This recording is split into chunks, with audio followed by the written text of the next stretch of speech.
በአጭር የተቀጨው መፈንቅለ መንግስት።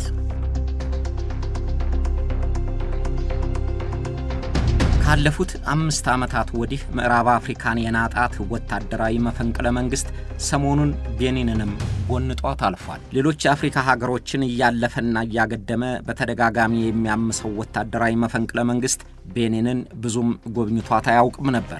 በ65 ዓመታት የነጻነት ታሪኳ የተሳካ ወታደራዊ መፈንቅለ መንግስት እየተደረገባት አንድ ጊዜ ብቻ ነው። በ1964 ዓመተ ምህረት በሻለቃ ኬርኩ የተመራው መፈንቅለ መንግስት የስልጣን ወንበሩን ከተረከበ በኋላ ጎንታይና ነቅናቂ እንዳይፈነግለው ወጥሮ በመጠበቁ ሌሎቹን ሙከራዎች ለማክሸፍ ችሏል። ወታደራዊ መንግስቱ ራሱን ወደ ሲቪል መንግስትነት ለውጫለሁ ብሎ የማርክሲዝምና ሌኒኒዝምን ርዕዮት እንደሚቀበልም ሆኖ ፓርቲ አዋቅሮ ሲያስተዳድር ቆይቷል። የሶሻሊዝም ወረት ካለፈ በኋላም ህገ መንግስት ተሻሽሎ የብዙሃን ፓርቲ ተፈቅዶ በህዝብ ቀጥታ ምርጫ መሪዎቹን የመምረጥ አሰራር እንድትከተል የሻለቃ ኬርኩ መንግስት ተስማምቶ በምርጫ የምትተዳደር ሀገር ሆና ቆይታለች። ባለፈው እሁድ ግን ወታደሮች ነባሩን ስርዓት ሊለውጡት ሞክረዋል። ጠመንጃቸውን አንስተው በህዝብ የተመረጠውን የፓትሪስ ታሎንን መንግስት ሊገለብጡ ተነሱ።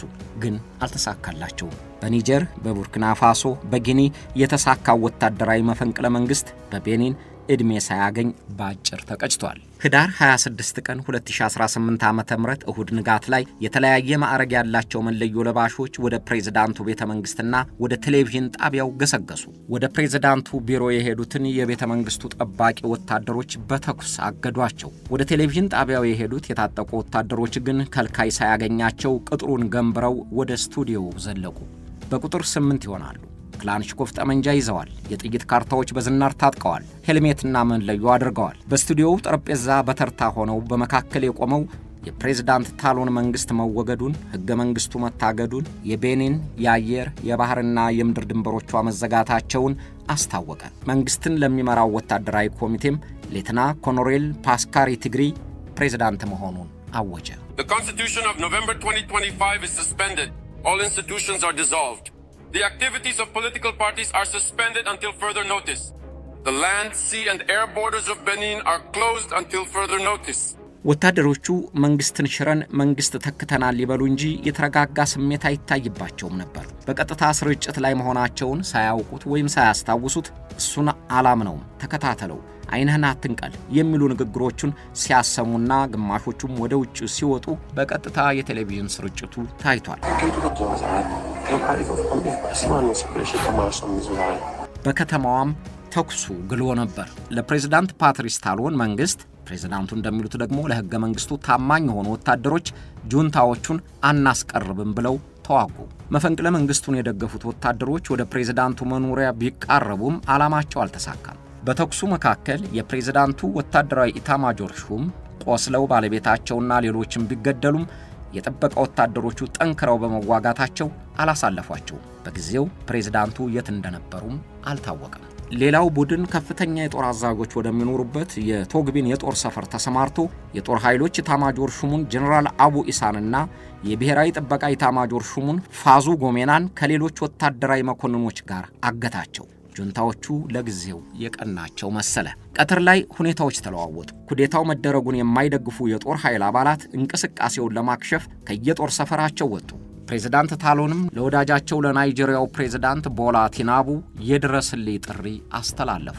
የቤኒን ጎረቤትና ተመሳሳይ ባህል ያላት ናይጄሪያ በጎረቤቶቿ በነ ኒጀር ወታደራዊ ስልጣን የምትቆጭ ስለሆነች ቤኒን ተመሳሳይ ዕጣ እንዲደርስባት አልፈለገችም። ስለዚህ 3 ተዋጊ ጀቶችን ልካ ጁንታዎቹ የሚገኙበትን የቶግቢንን የጦር ሰፈር በቦምብ አነጎደችው። ጋናንና ሴራሊዮንን ማስተባበራ ወታደሮቿን ወደ ቤኒን እንዲገቡ ላከቻቸው። ከቀኑ 10 ሰዓት ግድም የፕሬዝዳንት ታሎን መንግስት የበላይነቱን ማግኘቱ ተረጋገጠ። የአገር ግዛት ሚኒስትሩ ባድለህርጋ ሁሉንም ነገር ተቆጣጥረነዋል፣ ለጥፋት የተነሱትን ወታደሮች እያደናቸው ነው አሉ። ከምሽቱ 12 ሰዓት ሲሆን ፕሬዝዳንት ታኑን ከተሰወሩበት ወጥተው ሚኒስትራቸው ያሉትን ደገሙት። ፕሬዝዳንቱ በዝርዝር ባይገልጹትም በግርግሩ ለሞቱት ሐዘናቸውን የታገቱትንም እንደሚያስፈቷቸው የተስፋ ቃል ሰጡ። እስካሁን በምን ሁኔታ እንደተለቀቁ አልታወቀም እንጂ ሁለቱም ጄኔራሎች ከታገቱበት ተለቀዋል። እንዲህ ሆኖ የቤኒን መፈንቅለ መንግስት ሙከራ በ10 ሰዓት ጊዜ ውስጥ ሙሉ በሙሉ ከሸፈ። ወታደሮቹ መፈንቅለ መንግስቱን ለማድረግ ያነሳሳቸው በሀገሪቱ ሰሜናዊ ግዛት ከአልቃይዳና ከአክራሪው እስላማዊ መንግስት ጋር ከሚገናኙት የጂሃድ ታጣቂዎች ጋር የሚደረገውን ጦርነት መንግስት በአግባቡ አልያዘውም የሚል ቁጭት አድሮባቸው ነው።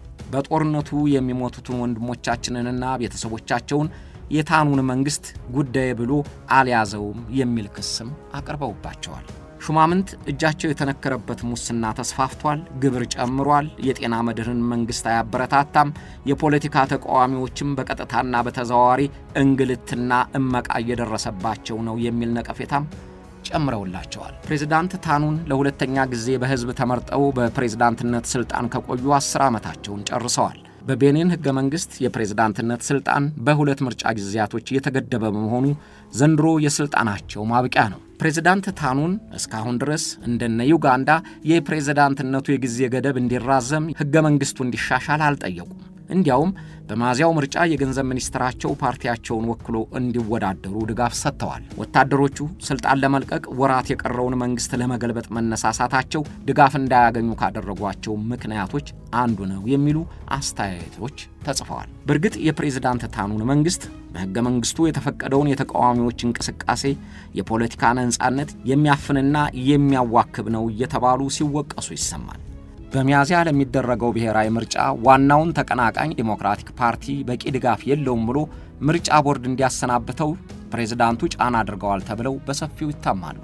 ደጋፊዎቻቸው ደግሞ በእርሳቸው ጊዜ ሀገሪቱ ምጣኔ ሀብት ማደጉን እየጠቀሱ በመልካም መሪነታቸው ያሞግሷቸዋል። ኩዴታውን ለማክሸፍ ናይጄሪያ በፍጥነት የተንቀሳቀሰችው የፈረንሳይም ጉትጎታ አለበት ይባላል። የናይጄሪያው ፕሬዝዳንት በቅርቡ ፓሪስ ድረስ ሄደው ጸጥታ ለማስከበር ለሚያደርጉት እንቅስቃሴ ከጎናቸው እንደሚቆሙ የኢማኑኤል ማክሮንን ተስፋ ቃል አግኝተዋል። ፕሬዝዳንት ማክሮን የቀድሞ የፈረንሳይ ቅኝ ግዛቶች ዞር በሉልን እያሉ ፈረንሳይን የሚገፉት የነ ትራኦሬን እርምጃ እንዳይስፋፋ ስለሚፈልጉ የቤኒን ኩዴታም እንዲጨናገፍ የሚፈልጉ ናቸው። ናይጄሪያም ቢሆን በወታደራዊ መሪዎች የሚመሩት ጎረቤቶቿ መንግስታት ቃሏን እየገሰሱ ከኢኮዋስ ድርጅትም አንፈልግም ብለው የተለዩትን የነጊኒን ጉልበተኛነት አልወደደችውም። ስለዚህ ለጋራ ጥቅም ሲሉ ናይጄሪያና ፈረንሳይ ቢተባበሩ የሚጠበቅ ነው። በአፍሪካ በተለይም በምዕራብ አፍሪካ መፈንቅለ መንግስት የማያቋርጥ ሆኗል። ባለፉት 5 ዓመታት ብቻ የ9 አፍሪካ ሀገሮች መንግስት በወታደሮች ተገልብጠዋል። ባለፉት 3 ወራት እንኳ በማዳጋስካርና ጊኒ ቢሳው ወታደሮች ስልጣኑን በኃይላቸው